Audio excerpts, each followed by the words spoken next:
Only one life will soon be past. Only what's done for Christ will last. Please, don't waste your life. Tayo ay naninirahan sa mundo ng maraming maling akala. Akala mo malapit lang, ang layo pala. Akala mo matamis, mapait pala. Akala mo pera na, scam lang pala mga kapatid. Akala mo original, fake pala. Akala mo lalaki, Barbie pala. Akala mo babae, nakamiyo pala. Akala mo mahal ka, ginagamit ka lang pala. Kaya't napakahirap ng magtiwala at maniwala dahil ang ating mundo ay puno ng maling akala. Pero hindi dapat yan ang katakutan nyo mga kapatid. Ang pinaka nakakatakot na maling akala sa lahat ay yung akala mo sa langit ka mapupunta. Yun pala sa impyerno ka na mapupunta mga kapatid. Yun ang pinaka nakakatakot sa lahat na buong buhay mo relihiyoso ka, buong buhay mo deboto ka, pero sa araw ng iyong pagkamatay gumising ka at naandun ka sa dagat-dagatang apoy mga kapatid.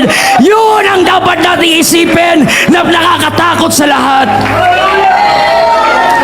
Kapatid, hindi porket nagsisimba ka, Kristiyano ka.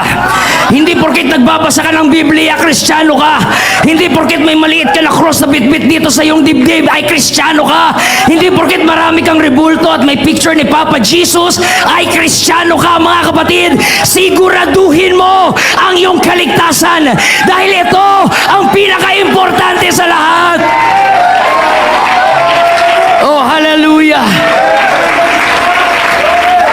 Buong buhay mo, nagmamataas ka, na relihiyoso ka. Ngunit sa araw ng hukuman, ay hindi ka pala kilala ng Diyos. I respect all religion, anumang relihiyon. But the Bible declares, humarap tayo sa judgment ng Panginoon, hindi tatanungin ni Lord, anong relihiyon mo? Hindi tatanungin ni Lord, born again ka ba? Catholic ka ba? Mormons ka ba? Buddhist ka ba? Hindi yun ang tatanungin ng Diyos doon mga kapatid. Ang tatanungin ng Panginoon, sinunod mo ba yung aking kalooban? Binigay mo ba yung buhay mo para sa akin? Isinuko mo ba yung buhay mo para sa akin? Religion is good. Religion is important. Religion is helpful. Pero it's not enough. Hindi yun ang magliligtas sa'yo. Sa bandang huli, ang magliligtas pa rin sa iyo ay ang iyong personal relationship with Jesus Christ.